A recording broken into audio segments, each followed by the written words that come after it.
Ajo, muy buenas tardes, muy buenas noches, muy buenos días, espero se encuentren muy bien.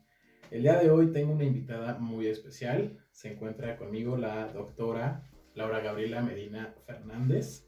Ella es egresada del Instituto Politécnico Nacional y tiene una especialidad en cirugía general en gastrointestinal.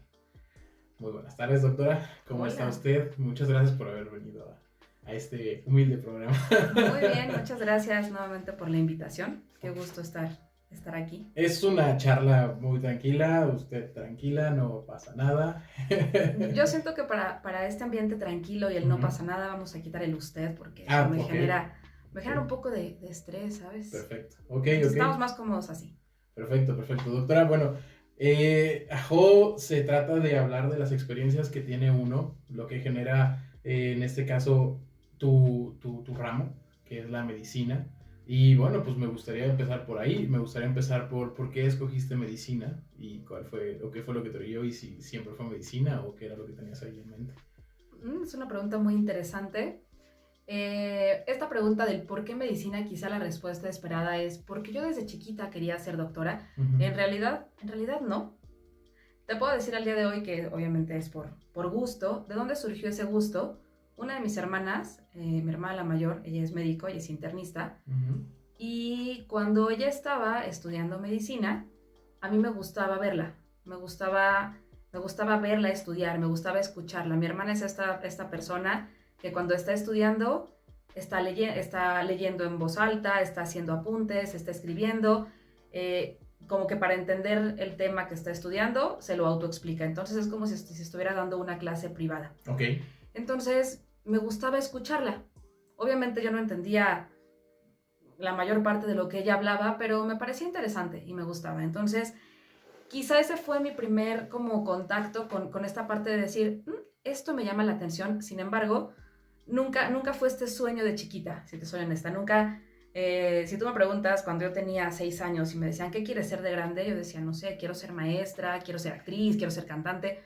Nunca mi respuesta era, quiero ser doctora. Ujú. Yo creo que el gusto nace justo de esta...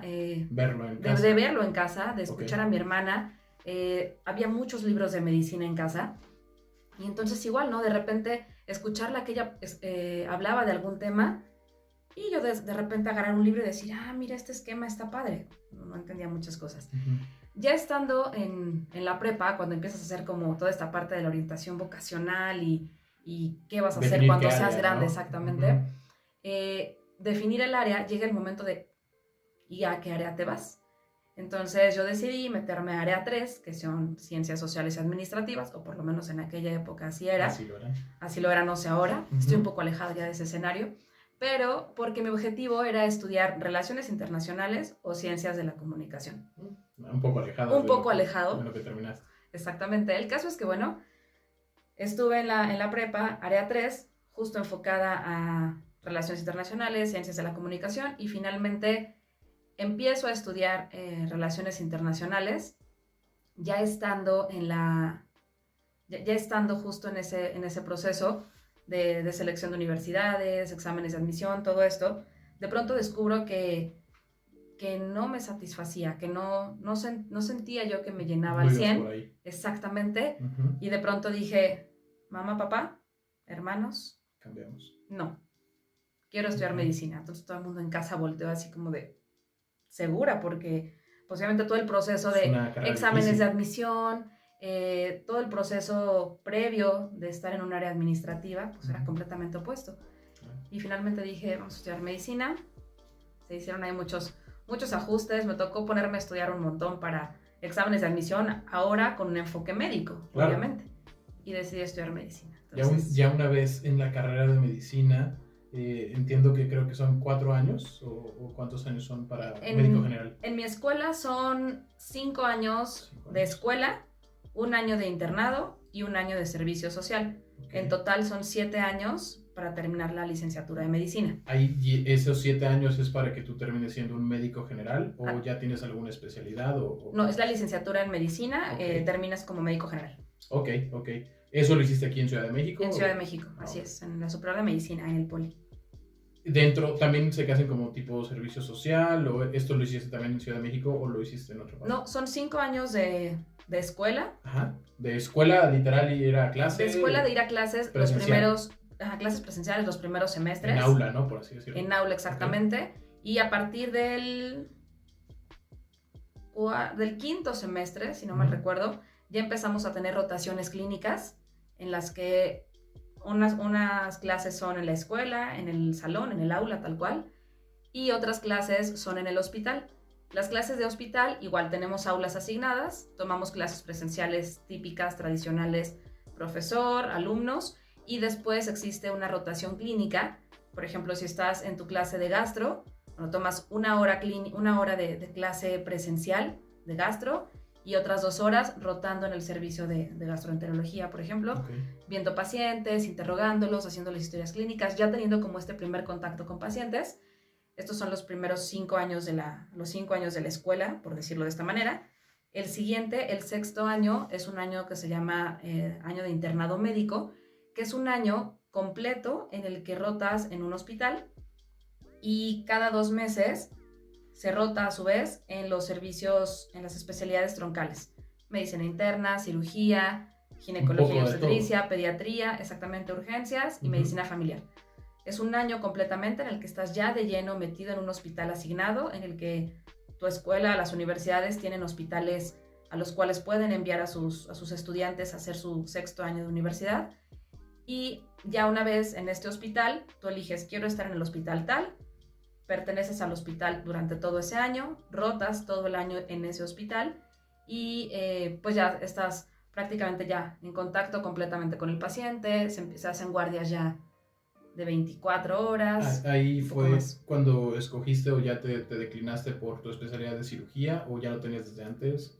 Ya lo tenía un poco antes, o sea, en realidad ya desde la universidad, me parece que octavo semestre, si no mal recuerdo, ya se me olvidó un poco el plan de estudios, pero algo así. En octavo semestre, en mi escuela llevamos un semestre completo que se llama Introducción a Cirugía o prequirúrgica.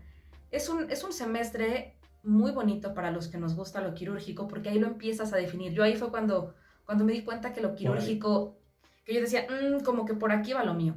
Es un semestre en el que en mi escuela tenemos unos quirófanos.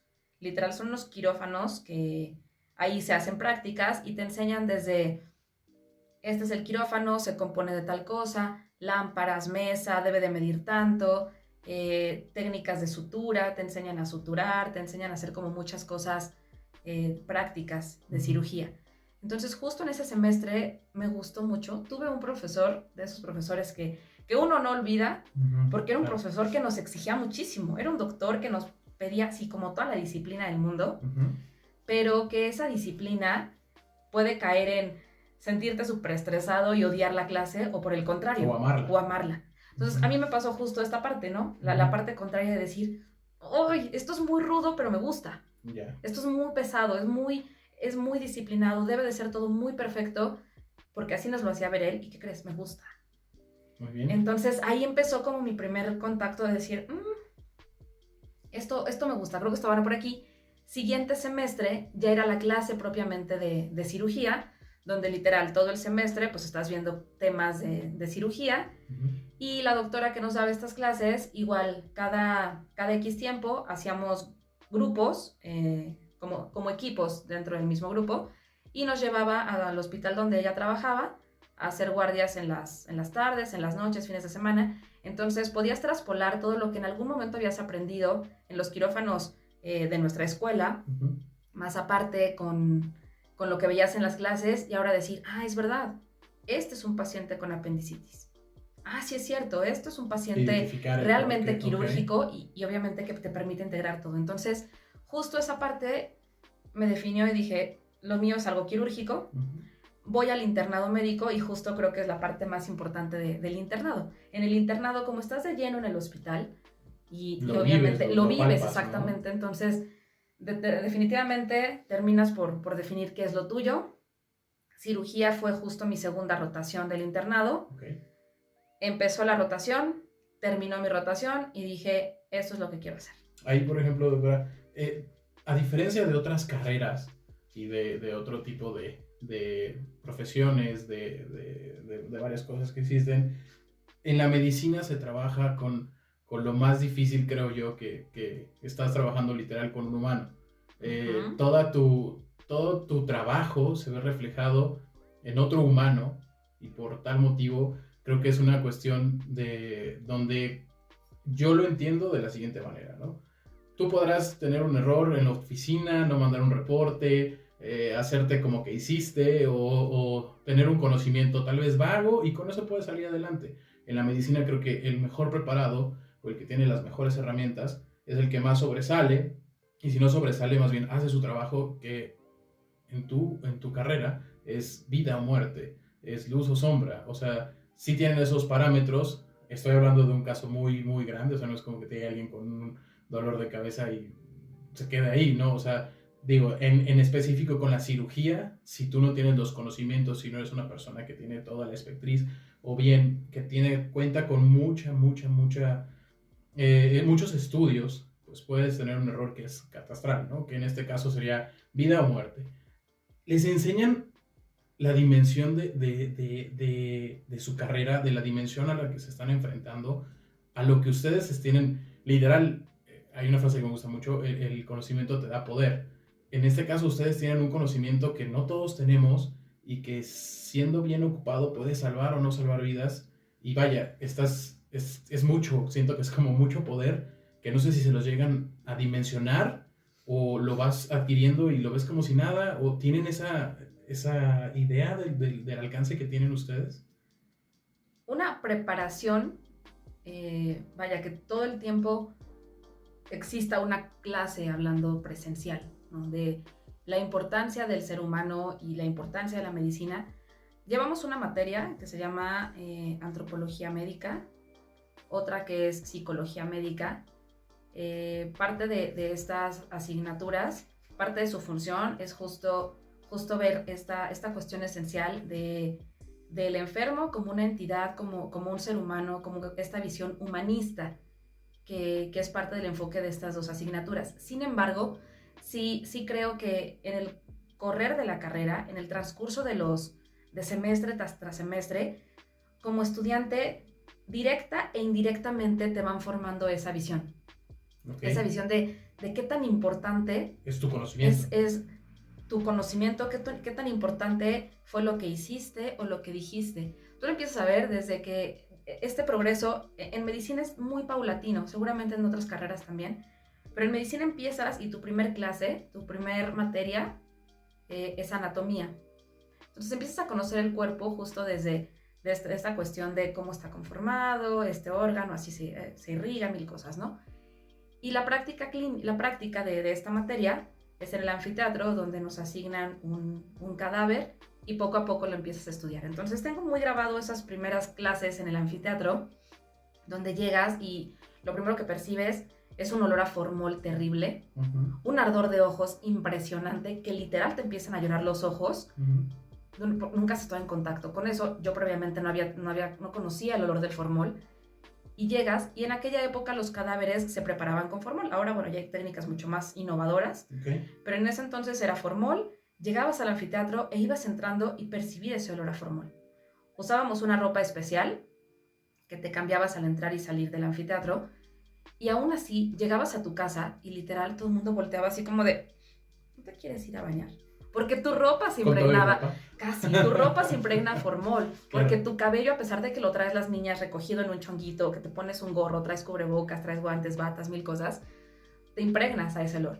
Entonces recuerdo perfectamente estas primeras clases donde estábamos trabajando con un cadáver y donde el profesor, el doctor, nos empieza a enseñar como de, bueno, vamos a hacer el primer corte aquí, vamos a incidir de esta forma, vamos a explorar de tal manera. Y antes de tocar al cadáver, o sea, antes de hacer el primer corte a la piel para poder conocer ese organismo, ese cuerpo que estábamos estudiando en un libro y después llevarlo ya a una entidad, lo primero fue de, este cadáver lo deben de respetar como si fuera alguien vivo. Este cadáver, este cuerpo que ya está aquí, que ya sin alma, que ya está sin vida aquí en nuestra mesa de trabajo, es el cuerpo al que ustedes le merecen todo el respeto del mundo, porque les va a permitir conocer esta persona que falleció y que ahora su cuerpo lo tenemos nosotros. Hay que tratarlo con respeto, hay que tratarlo con cariño. Hacer un uso correcto. Hacer un uso correcto y entender que este cuerpo que tenemos aquí, les va a permitir poco a poco integrar y diagnosticar padecimientos en personas vivas y poderlo tratar.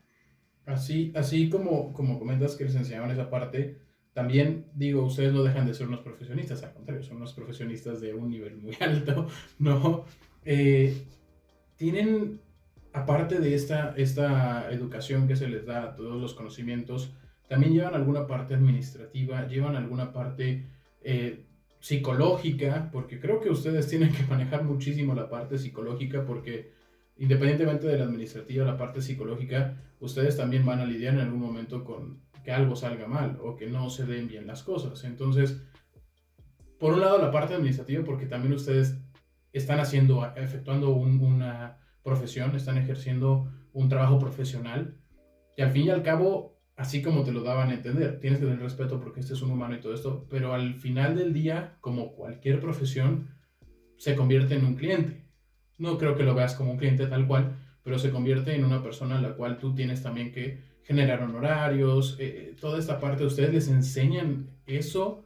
¿Existe algún tabulador o les dan algún tipo de directrices o lineamientos de administración? Y posterior a eso, la parte psicológica, ¿la llevan, no la llevan? ¿Existe, no existe? Contestando a la primera, la cuestión administrativa, por lo menos cuando yo estaba en la escuela, dentro del programa de estudios no había una clase como tal de administración de hospitales, administración de la salud.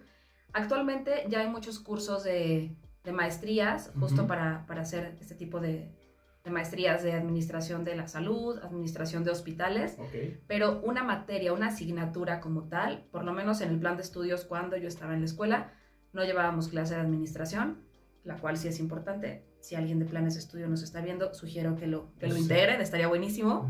Porque sí, ya una vez, quizá cuando eres estudiante no te das cuenta, y cuando estás haciendo una especialidad, cuando eres residente, a lo mejor tampoco te das cuenta de la importancia que tiene la administración de la salud, de los recursos de la salud. O propia, ¿no? Y la administración propia, exactamente. Pero ya cuando justo estás fuera y cuando te toca enfrentarte ya al campo laboral, y hacer tus facturas. Y empezar a facturar requieres de un contador muy hábil, sí, por supuesto. Sí. Pero no, justo cuando empieza esta parte de administrar un consultorio, sí hubieras agradecido seguramente tener ese tipo de clases, pero pues no, en ese entonces no había, no sé ahorita la verdad. Y con respecto a la segunda pregunta de esta parte emocional, llevamos te digo, en la escuela se lleva un semestre de psicología médica, pero creo que esa clase es a una edad muy temprana. Esa materia, por lo menos yo la llevé, creo que en cuarto, tercer semestre, cuando has tenido... o sea, al inicio casi. Sí. Y quizás es bueno, sí, porque te están preparando para enfrentarte a que te vas a ir a un campo clínico y vas a interactuar con otras personas y con tus pacientes. Sin embargo, creo que sí valdría la pena que a lo mejor se integrara después también, ya cuando te has enfrentado a muchas experiencias buenas, malas y regulares, y aprender a manejar emociones. Quizá me voy a meter en cosas que obviamente no conozco, estas cosas de psicología, pero sí creo que el perfil del médico es muy peculiar, muy, muy peculiar, porque la medicina es una profesión compleja en muchos sentidos. Claro. Te demanda mucho tiempo, sí. Te conviertes en alguien que está prácticamente dedicándole absolutamente todo, si no es que la mayor parte de tu tiempo a la medicina. Y en ese dedicarle mucho tiempo a la medicina, a veces te abandonas un poco a ti, pero sabes a lo que te vas a enfrentar, sabes que, porque lo vas viendo conforme vas avanzando poco a poco, cuando eres estudiante, cuando eres interno, cuando eres residente, cuando ya eres especialista y estás a cargo de muchos pacientes y ahora de muchos estudiantes, y te toca voltear y darte cuenta y acordarte que tú estabas antes del otro lado. Claro. Entonces empiezas a lidiar con muchas emociones que justo el perfil del médico, volviendo a eso, es muy complejo. Aprendes a manejar emociones, a reprimirlas, a controlarlas y a estabilizarlas. Y no sé qué tan bueno sea eso, ¿no? Porque a veces empezamos a cargar con muchas cosas que en un inicio o creemos manejarlo, pero que a lo mejor si nos analizaran a detalle, probablemente no estarían tan bien manejadas, no sé. Siguiendo con ese tenor de los sentimientos, me gustaría preguntarte y saber si nos puedes también contar un poco cómo fue tu primera experiencia o cómo fue tu primera defunción. Cómo, no sé si, supongo, creo, bueno, para mí creo que yo me acordaría perfectamente, pero no sé si pudieras platicarnos cómo fue o si tienes...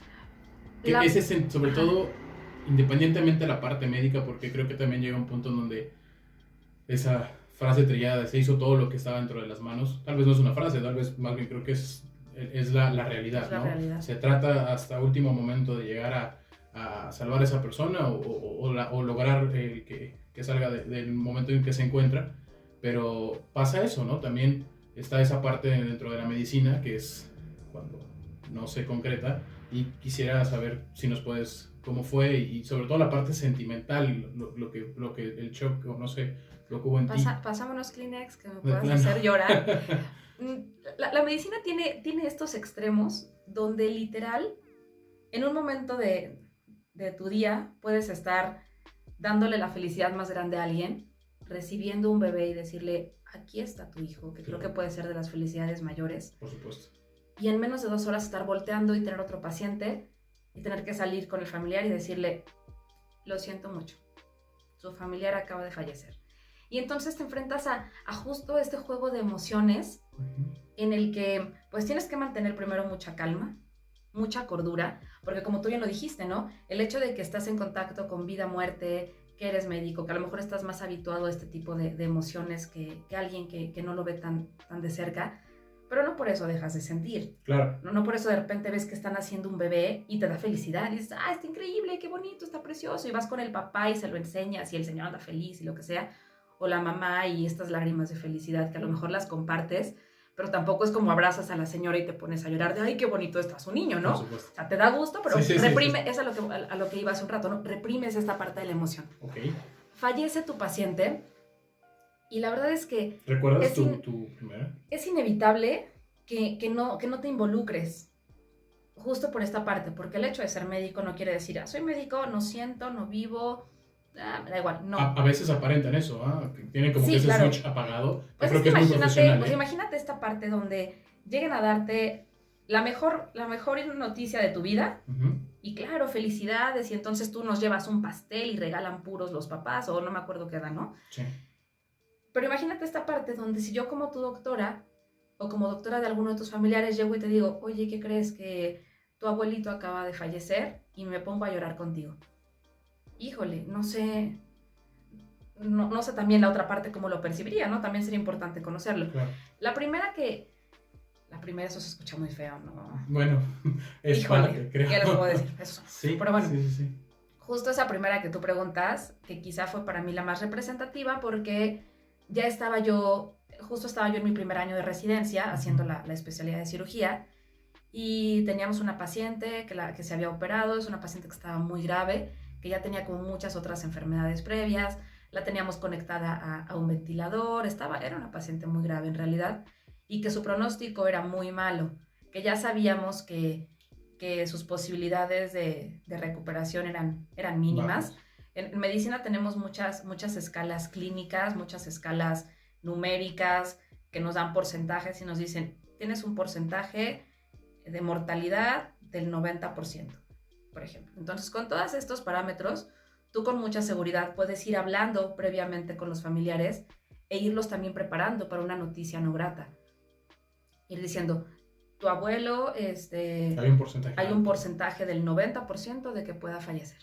Okay. O su porcentaje de que pueda fallecer es del 5%, vaya, cosas de este estilo. Entonces también los vas preparando. Sin embargo, esta paciente tenía un pronóstico muy malo, un porcentaje súper alto de mortalidad. El caso es que cae en paro, fallece, bueno, le damos maniobras, 1000 cosas, no logramos recuperarla, finalmente fallece. Me pasó algo muy curioso porque fue la primer paciente que yo como residente, literal, me tocó coordinar pues la reanimación, coordinar tú comprime, tú pásale tal medicamento, tú haz tal cosa. Entonces, asumir como toda esta parte de responsabilidad, de repente salir con el familiar y decirle, su paciente está así, nos acaba de caer en paro, salió del paro, sin embargo, hay posibilidades altísimas de que vuelva a presentarlo y que lo mejor pueda fallecer. Y bueno, ok, más o menos nos preparando. Se repite la historia, nuevamente cae en paro, no logramos recuperarla de este evento. Y entonces te toca voltear o que te pregunten tu mismo equipo, ¿no? Doctora, ¿qué hora le damos de defunción?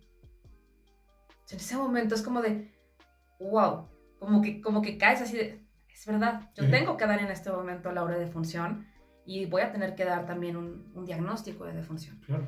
Entonces es voltear a ver el reloj y decir 20:59, hora de defunción. Tomar un trazo de electrocardiograma, confirmarlo, salir en shock, salir cansado físicamente, porque da reanimación. Las personas que hayan dado reanimación físicamente saben que es cansado, mentalmente pues también, porque finalmente estás sometido a estrés y estás contemplando que tienes que estar coordinando a muchas personas, estar vigilando que el trabajo se haga bien, estar supervisando que todo esté perfecto y estar también pensando en, híjole, si fallece vayan llamando al familiar porque ya necesitamos tenerlo aquí, ¿no? Claro. Entonces piensas como muchas cosas a la vez y me pasó algo muy curioso porque pues terminamos todo el escenario, les doy al resto del equipo la hora de defunción, los enfermeros me empiezan a preguntar el diagnóstico para ir preparando todo y en eso me toca decirle a alguien, bueno, busquen al familiar para hablar con él, ¿no? Entonces en lo que va llegando el familiar, recuerdo perfectamente que me quedé yo sentada en una banca en el pasillo, así como de, ¿y ahora cómo le digo? O sea, ¿cómo le digo? Tu mamá se acaba de morir. ¿No? Sí, yo estaba muy grave, la verdad es que estaba muy grave, iba a fallecer, pero pues tampoco nunca, no es como la noticia que esperas. No voy a salir de esto. Y tampoco, y siempre... No entras también para eso. Y siempre también. el familiar, exacto, espera, y siempre el familiar, lo digo porque me ha tocado ser familiar. Claro. Nunca paciente, afortunadamente, pero sí me ha tocado estar del lado por lo menos de ser médico y de ser familiar. Y siempre como familiar, a pesar del estado de gravedad de tu enfermo, albergas una esperanza irrecóndita que pueda mejorar. No siempre existe como sé que está súper grave, sé que a lo mejor puede fallecer, ok, bueno, pero pues vamos a ver qué pasa, ¿no? Y sí, te digo, vas preparando a las personas así como de va pasando. Total que en lo que el familiar llegaba conmigo para que yo pudiera hablar con él y darle el diagnóstico y darle todos los informes, me quedo pensando justo en toda esta parte, ¿no? De, ¿y cómo le digo? ¿Cómo lo va a tomar? Y si se enoja, y si se pone triste, y yo qué voy a hacer, ¿no? Como ir pensando muchas cosas. Y total que, bueno, llegó el familiar, hablé con él, ya era una persona que estaba ya muy preparada como para ese desenlace lamentable. Y pues se hizo toda la papelería, concluye. Y algo muy, muy chistoso es que, literal, de verdad, no sé si también mentalmente uno llama cosas, pero de verdad recuerdo perfectamente el nombre de la paciente, perfectamente, y durante toda una semana soñaba yo con el nombre de la paciente. Wow. Soñaba con ella. O sea, a lo mejor no soñaba con ella físicamente, así pero como con su cara. Ajá, pero de repente era como de, no sé, estoy en el súper y de repente de fondo, ¡puf!, el nombre. Y yo así como, ¿qué onda? Iba caminando en el hospital y pues obviamente en la cabecera de cada cama de los pacientes está el nombre. De repente yo volteaba y veía el nombre escrito. Como que volteaba nuevamente y era de, no, dice otra cosa. Ok, estaba en tu mente. Estaba. O sea, se me quedó así como súper grabado. Me duró como una semana, horrible, la verdad, porque también era como de, ya, quiero dormir. Bastante. ¿Sabes qué hice? Dije, señora tal, descanse. Ya. Claro. Pero fue súper raro, porque así, tal cual. Yo así como de, ¿qué onda? Literal, fue como que me despedí de ella y la dejé de ver. Bueno, su nombre. O sea, sí. Dejó de estar en rondando la mente. Yo siempre he pensado, no estás obviamente con algo en la cabeza y a lo mejor es como de, es una comparación obviamente totalmente opuesta, ¿no? Pero de, necesito comprar arándanos y a cada rato estás viendo la bolsa de arándanos. Ay, los arándanos. No sé, a lo mejor yo estaba como tan clavada con esta señora que literal todo el tiempo en todas partes yo veía su nombre. O sea, se me aparecía el nombre en sueños, en camas de otras personas. Wow. Sí, iba caminando en la calle y típico el letrero, ¿no? De El nombre de la persona. Calle 8, Ajá. el nombre, y yo así de, no, no es. O sea, como que Estaba tenía que muy metido en ti. literal, tenía que voltear más de una vez y rectificar el nombre. Entonces fue como esa primera experiencia. Ya después de esas, pues ya no me pasó afortunadamente. Claro. Ya con otras que vinieron, porque pues obviamente han pasado, Sí, sí. ya fue como, más tranquilo. Ahora, ¿consideras que los doctores deberían de tener periódicamente o tal vez, no sé, o muy seguido ese contacto porque con un especialista, con un psicólogo? ¿Crees que sería una buena forma para poder descargar esto o una forma para canalizar? Porque al fin y al cabo las emociones son muy fuertes y son picos, ¿no? Como bien lo comentabas, o sea, luz y sombra. O sea, puedes dar la felicidad más grande del mundo como puedes dar la noticia más triste y más trascendental en la vida de cualquier persona. Creo que las dos las das tú. Entonces, ¿consideras que sí deberían de tener eso? ¿Tú has tenido algún acercamiento con algún psicólogo o algo para precisamente esto? ¿O no es necesario? No sé. Yo creo que sí deberíamos de tenerla. Sin embargo, también te puedo decir que los médicos somos muy egocéntricos. Okay. Unos más que otros. Entonces, esta parte de reconocer el necesitar ayuda, no profesional, o sea, el necesitar ayuda de decir, me siento mal, me siento triste, me siento frustrado, me siento enojado, me siento débil, me siento fuerte, me siento el mejor, me siento el peor. Creo que no es tan fácil reconocerla. Obviamente estoy hablando por mí, pero también por la mayor parte de mis amistades son médicos, ¿no? Yeah. Y justo platicando esto, es como de, en medicina te toca ver, y más por ejemplo cuando estás en la residencia, estás de lleno en el hospital, estás 24/7, haces guardias de 36 horas, a veces un poco más. Entonces, tus compañeros del hospital empiezan a conocer tu mejor y tu peor versión. Okay. Empiezan a conocer si tienes hambre, si estás enojado, si no te has bañado, si estás triste, si no se todo. Me acerquen. Así de, ni te me acerques, sí, claro. Ni me toques, o ven, acércate, abrázame, estoy triste, no sé, ¿no?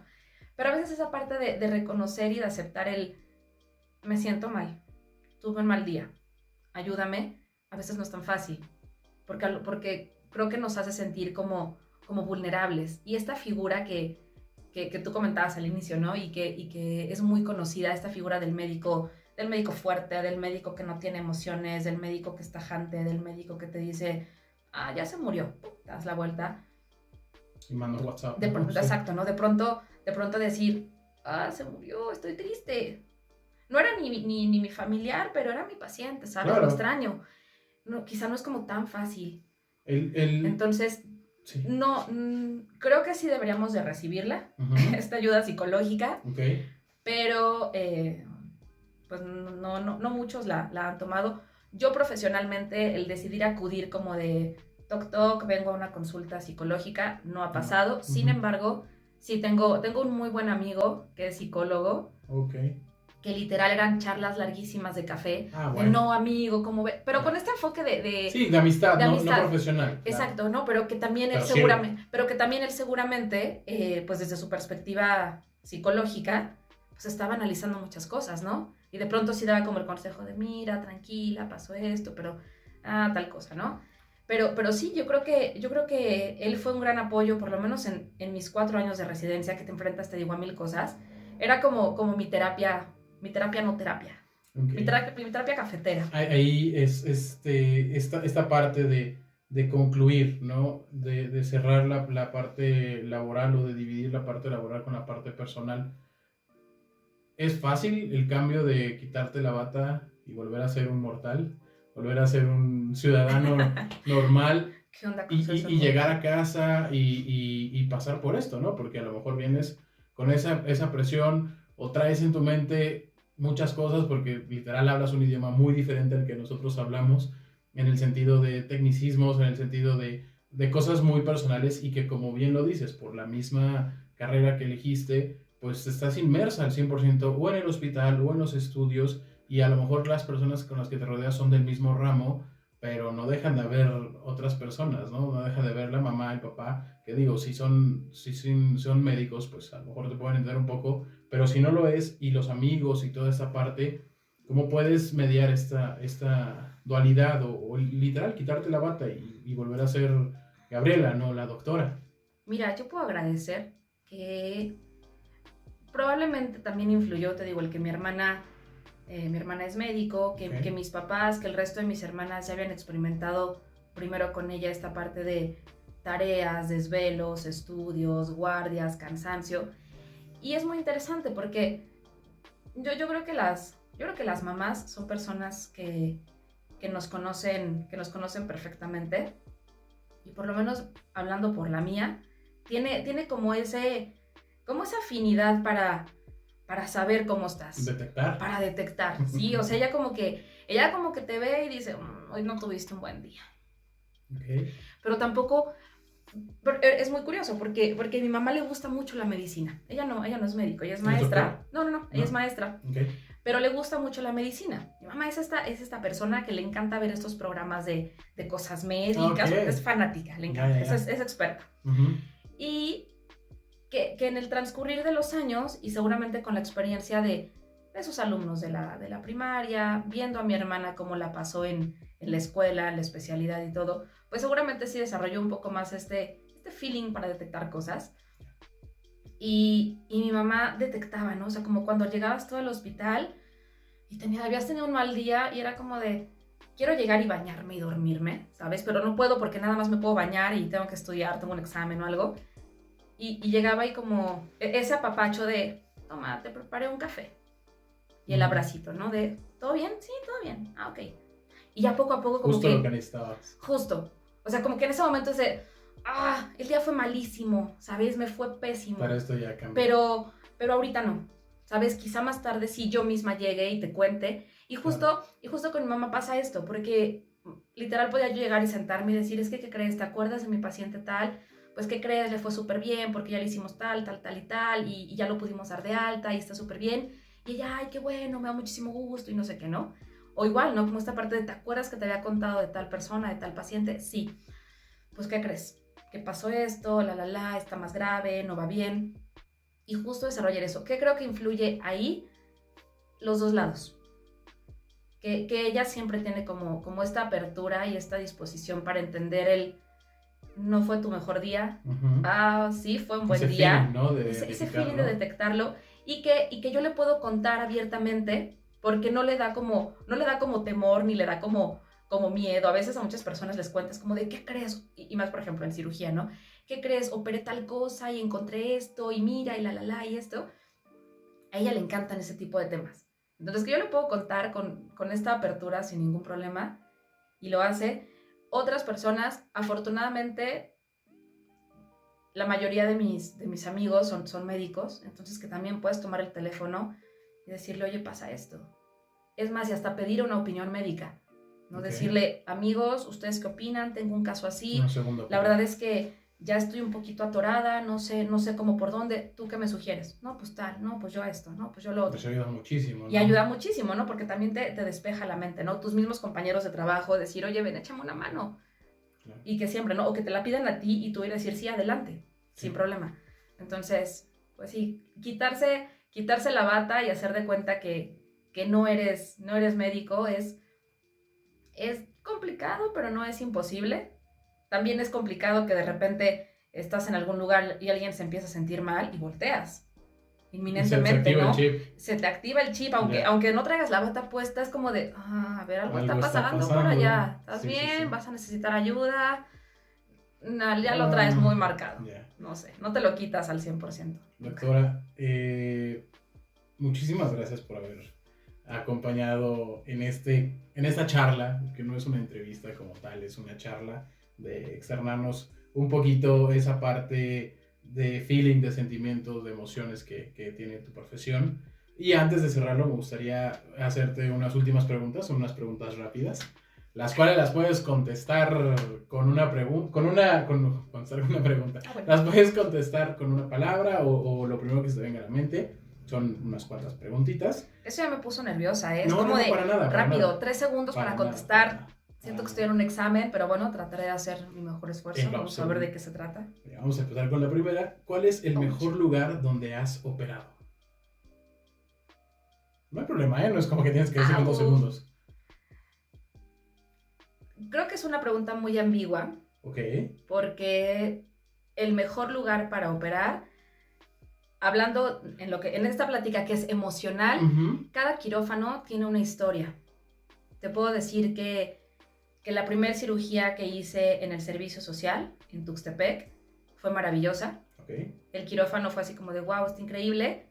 Hacía un calor del demonio y ¿qué crees? No servía el aire acondicionado. Estábamos a 48 grados y no había aire acondicionado. Yeah. Entonces, el mejor en cuestión emocional, porque estaba yo ya como en mi cuarto año de la residencia, a punto de concretar la especialidad. Un quirófano distinto, pero también la primera cirugía que hice cuando entré a la residencia en el quirófano de mi hospital fue perfecta. La primera cirugía que hice ya como médico adscrito, ya como un médico donde te toca hacer ya tú eres el ya que lleva la batuta. te toca llevar la batuta de todo. También tiene una historia muy interesante. Entonces, cada quirófano tiene su historia. Así es. Sí. Perfecto. ¿Cirugía programada o cirugía de emergencia? ¿Qué prefieres? No sé. Cirugía de emergencia. Cirugía de emergencia. Sí. ¿Cuál es tu cirugía preferida? Depende. Si es cirugía programada o es cirugía de emergencia. Si es cirugía de emergencia, las cirugías de trauma me gustan mucho. Ok, o sea, literal. Trauma, esto me refiero el paciente baleado, con un trauma penetrante de tórax o de abdomen. ¿Te gustan esas cirugías? Me gusta esa cirugía, ¿sabes? Es al como, límite, doctora. Es como muy estresante, muy sangriento, porque es sí. Ya llegó baleado, con heridas por trauma, por arma blanca, claro. No sé, pero me gustan esas cirugías. Ok. Con ese tenor, ¿cuánto ha durado la cirugía más larga que has tenido? No era yo cirujana principal, estaba como parte del equipo quirúrgico. La cirugía más larga en la que he estado fue una cirugía que duró un poco más de 10 horas.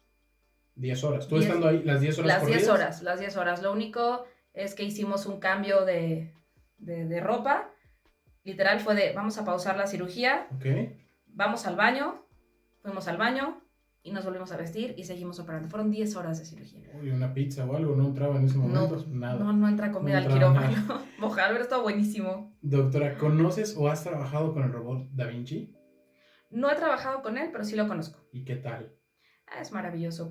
En cirugía robótica, que es algo que está tomando muchísimo auge, cirugía de este estilo, empezó la cirugía laparoscópica, que ahorita, bueno, ya todo lo operamos prácticamente vía laparoscópica. Pero cirugía robótica, el Da Vinci es una cosa impresionante. No he tenido la oportunidad de trabajar con él, pero hace cosas súper precisas. Ya, nos faltan poquitas, tranquila. Ya no.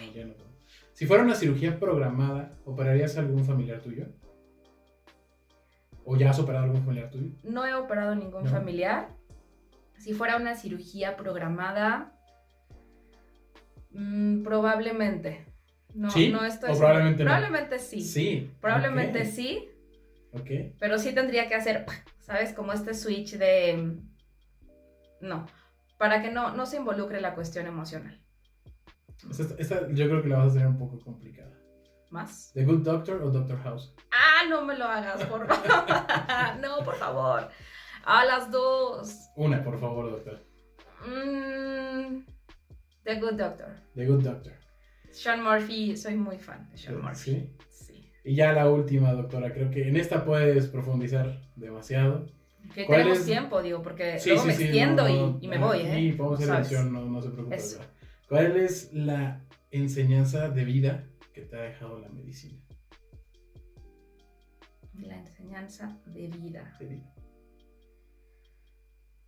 No lo sé. Creo que son muchas. La enseñanza de vida es que una de ellas puede ser que obviamente la vida es muy preciada. Es un valor muy, muy preciado. Que la muerte definitivamente es algo que todos tenemos seguro. Es lo único que tenemos seguro.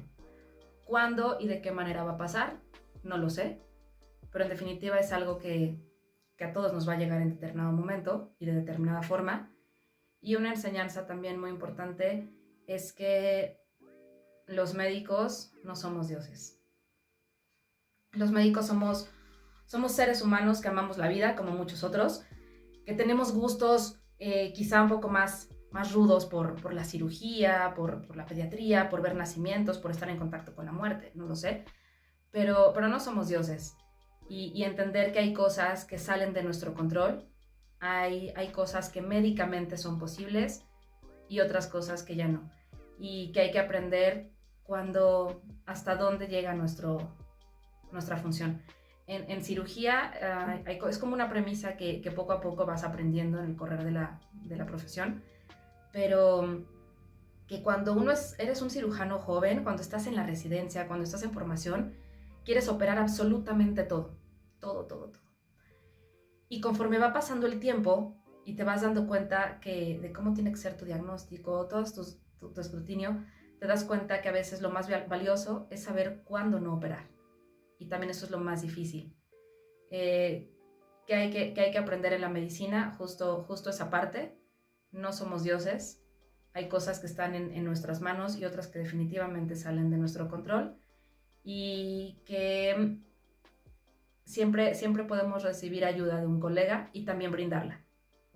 Creo que no está mal lo que te decía hace rato, ¿no? De pronto decir, se me complicó algo, estoy atorada en algo, ayúdame. Y aceptar esa ayuda. Es muy difícil. Como también, claro, como también estar del otro lado y decir, alguien me está pidiendo mi ayuda, voy a ayudarte, porque a lo mejor el día de mañana yo puedo ser esa persona que está necesitando apoyo. Y no pensar como esta parte de, no sabe, mira, me pidió ayuda. No, para nada. La vida da muchas vueltas y uno, exactamente, y uno no sabes dónde puedas estar. Doctora Medina, muchísimas gracias por tu tiempo, por tu plática que tuvimos el día de hoy, y que tengas mucha luz y muchas buenas manos para seguir operando como lo sigues haciendo día con día, y muchas gracias por haber estado por acá. Muchas gracias a ti, gracias por esta invitación. Sabes que estaba yo como, no renuente, pero sí estresada por esta entrevista, y justo porque no sabía exactamente de qué íbamos a platicar. Te agradezco, ha sido un enfoque completamente distinto. Esta parte de ver la medicina desde el lado humano siempre es muy grato. Es diferente. Así es. Pues muchísimas gracias también a ustedes por haberlo visto. Que tengan un excelente día, tarde, noche. Cuídense mucho y ajo. Ajo, adiós.